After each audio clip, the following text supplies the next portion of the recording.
I am going to sacrifice my beloved minivan, my Honda minivan, to show you what can happen if you don't use jack stands correctly.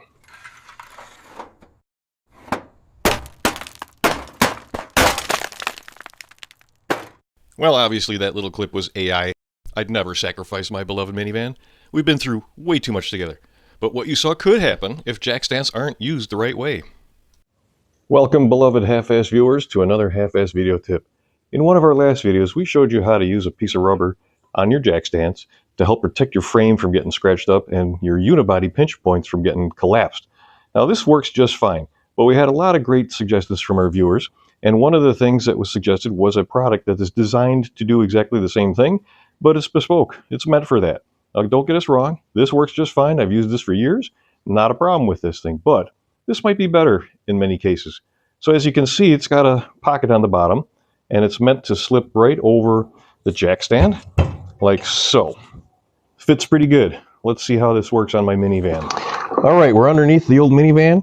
I'm feeling lazy today, folks. I don't feel like lifting up the car, so I'm just going to take the block and try to test fit it underneath here and see how it fits on my pinch point. And it looks like it's not fitting too good. The groove or slot in this block is not wide enough to accept the flange or this reinforced piece of steel on my minivan, so it's not sitting on there too good. Probably would work, but not crazy about this. So I guess if you have a car like this, you will want to find blocks that have a wider opening. That would be our recommendation. Let's see how it fits maybe on my wife's Jeep Patriot. Okay, we're underneath the 2014 Jeep Patriot. Got the block here. Again, I'm not going to lift the car up for purposes of this demonstration. But here's the pinch point on this car. Notice it's different than the one on the minivan. This does not have that angled reinforced piece welded between the pinch points. This is your typical pinch point. Very thin, very flimsy. And what you're supposed to do is lift around it, right, on these surfaces here.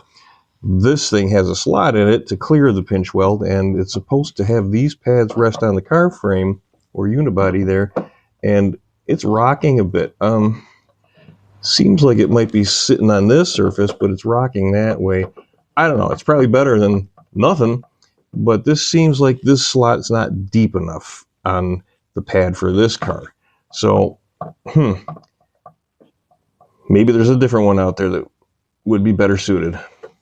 Well, there you have it, folks. So, do any of our viewers out there have any recommendations on maybe more appropriate or better suited pads? You know, something with slightly wider slot, slightly deeper slot? Let us know in the comments, because we'd like to share that with everybody, because it's our mission to help you guys protect your cars and not damage them. So, make sure you subscribe. If this is helpful at all, please throw us a like, because it helps us tremendously. One small click for you guys is one giant boost for us. So we'll see you again soon, and thanks for watching.